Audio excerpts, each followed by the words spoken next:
مصنفہ عصمت چغتائی، افسانہ یار۔ جب اکبر نے فریدہ کو ریاض سے ملایا تو ان کی نئی نئی شادی ہوئی تھی۔ ریاض معصوم صورت خاموش سا لڑکا تھا۔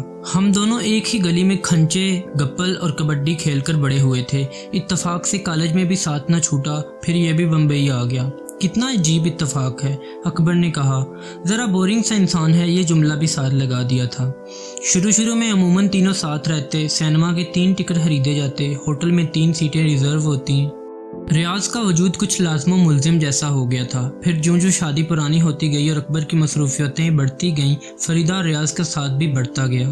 اکبر تو نئے دوستوں اور نئے مشغلوں میں ڈوب کر دیر سے آتے، ریاض سیدھا دفتر سے آ جاتا، چائے پی کر اخبار یا میگزین دیکھا کرتا۔ کبھی دونوں کیرم یا تاش کھیلنے لگتے، کبھی کسی سہیلی سے ملنے جاتی اور اکبر کو دیر ہو جاتی تو وہ ریاض کو لے جاتی۔ اکبر تو کبھی دونوں عورتوں کی غیر دلچسپ باتوں سے گھبرا کر چل بھی دیتا، تم ریاض کے ساتھ لوٹ آنا، اور وہ ریاض کے ساتھ لوٹ آتی۔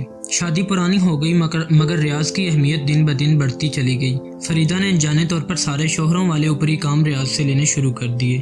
نوکروں کی مرمت کرنا، راشن کارڈ بنوانا، شاپنگ کے لیے ساتھ ساتھ دھکے کھاتے پھرنا، چھوٹے موٹے خط لکھنا، بینک میں پیسے جمع کروانا اور نکلوانا، اور مختلف کام کرنا۔ یہاں تک کہ جب فریدہ کا مس کیرج ہوا تو خوش قسمتی سے ریاض دفتر میں مل گیا، اسی نے آ کر ہسپتال پہنچایا۔ اس دن اکبر کی کسی افسر کی الوداعی پارٹی تھی۔ جب وہ وہاں رات کو 2 بجے گھر پہنچے اور بیگم کی بدحالی کا پتہ چلا تو ظاہر ہے بہت گھبرائے، مگر صبح کا انتظار کرنا پڑا۔ افسر کو اسٹیشن پر رخصت کر کے جب وہ ہسپتال پہنچے تو اجاڑ صورت ریاض کو دیکھ کر ان کا بھی رنگ اڑ سا گیا۔ وہ ساری رات بینچ پر بیٹھا اونگتا رہا تھا۔ اکبر نے اسے زبردستی آرام کرنے کے لیے بھیجا۔ انہیں ہسپتال روز جانے کی فرصت نہ تھی، اس لیے وہ ریاض کو فون کر کے دوائیں وغیرہ دینے کی ہدایت کر دیتے۔ حسن اتفاق کہیے یا قسمت، جب وہ اچھی ہو گئی اور ہسپتال سے گھر لانے موٹر لے کر گئے تو معلوم ہوا وہ صبح ہی ریاض کے ساتھ گھر آ چکی تھی۔ ریاض نے دفتر سے چھٹی لے لی تھی۔ دن بھر کے بعد جب اکبر گھر لوٹے تو ریاض گھر سنبھالے ہوئے تھا۔ پھر دن گزرتے گئے، اکبر کی بے توجہی اور غیر دلچسپی نے اور بھی ذمہ داریاں ریاض کے کاندھوں پر ڈال دیں۔ وہ ابھی تک چھڑا تھا۔ وہ 1-2 جگہ لوگوں نے شادی کرانے کی کوشش کی مگر وہ ٹالتا رہا۔ بھئی مجھے خانہ داری کے جھگڑوں سے وحشت ہوتی ہے، وہ کہہ کر ٹال دیتا، اور بات بھی خدا لگتی تھی۔ اکبر تو اسے ہمیشہ یہی نصیحت کرتے، میاں اس چکر میں نہ پھنسنا، کسی کام کے نہ رہو گے، اپنی جوگت ہے وہ دیکھ ہی رہے ہو، شادی وبال ہے۔ پھر بال بچے ہوئے۔ اکبر تو بچوں کی چل پوں سے گھبرا کر کلب چلے جاتے یا کسی یار دوست کے یہاں پینے پلانے کا پروگرام رہتا۔ ریاض دفتر سے سیدھے ان کے گھر جاتے، بچوں سے کھیلا کرتے، روتے بچوں کو شہد چٹا دیا، گرائپ واٹر دے دیا۔ فریدہ کو الٹے سیدھے کام لینے میں بہت مزہ آتا۔ وہ بے تکے پنے سے بچے کا نیپکن بدلتا یا نہلاتے میں پانی ڈالتا تو وہ ہنستے ہنستے لوٹ پوٹ ہو جاتی۔ پہلے تو اسے بڑی گھبراہٹ ہوتی، سر سے پیر تک بھیگ جاتا، لیکن فریدہ منع کرتی تو کہتا کوئی بات نہیں، اچھا ہے تم یہ کام سیکھ لو، تمہاری بیوی مزے کرے گی۔ وہ ہنستی اور ریاض بھی ہنس دیتا۔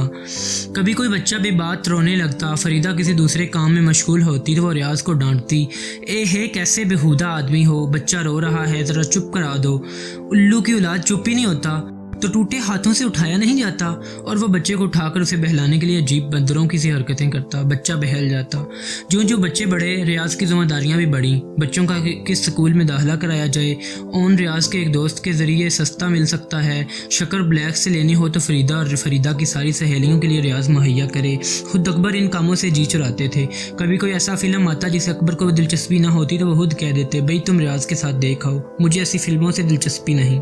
اکبر کی دلچسپیاں بہت کچھ پینے پلانے کے گرد محدود ہوتی جا رہی تھی۔ ظاہر ہے ایسی صورت میں ریاض رات کا کھانا بھی یہاں کھانے لگے۔ فریدہ ان کے ساتھ بچوں کو سیر کراتی، سرکس دکھاتی، شام کو دونوں مل کر بچوں کے ساتھ کھیلتے، پھر بہلا پسلا کر کپڑے بدلا کر سلا دیتے۔ اکبر کو ان جھگڑوں کے لیے فرصت نہ تھی، بچے بھی باپ سے بے تکلف نہ تھے۔ ریاض کے کندھوں پر چڑھ کر انکل انکل کر کے پیسے مانگتے، نت نئی فرمائشیں کرتے۔ اکبر تو فریدہ کو گھر کا خرچ دے دیتے تھے، انہیں تحفے دینے کی کیا ضرورت تھی، یہ بچے بھی جان گئے۔ آندھی آئے پانی برسے، ریاض کا آنا ناگا نہ ہوتا۔ اگر کسی وجہ سے کسی دن نہ آ پاتے تو سارا گھر پریشان ہو جاتا، فریدہ بوکھلائی ہوئی پھرتی، سارے پروگرام الٹ جاتے۔ خدا جانے ریاض کو کیا ہو گیا، بیمار تو نہیں پڑ گئے، کوئی ایکسیڈنٹ تو نہیں ہو گیا۔ کبھی نوکر دوڑاتی تو کبھی پڑوس میں ٹیلی فون کرتی۔ اگر بدقسمتی سے ریاض کسی دوست کے ساتھ سینما دیکھنے چلا گیا ہوتا تو دوسرے دن ان کی شامت آ جاتی، کہاں مر گیا تھا ذلیل، مجھے فون ہی کر دیا ہوتا، میں اتنی پریشان نہ ہوتی، فلم کے ٹکٹ منگائے تھے، بڑی مشکل سے واپس ہوئے، نہ ہوتے تو تمہیں پیسے بڑھنا ہوتے۔ اگر کبھی ریاض کی طبیعت خراب ہو جاتی سو فریدہ بچوں کو لے کر ان کے گھر دعویٰ بول دیتی، تیمار تاری کم خود اپنی خاطر زیادہ کرواتی۔ ان جھگڑوں سے جان چھڑانے کے لیے ریاض بیمار ہوتے ہی ان کے گھر آن پڑتے۔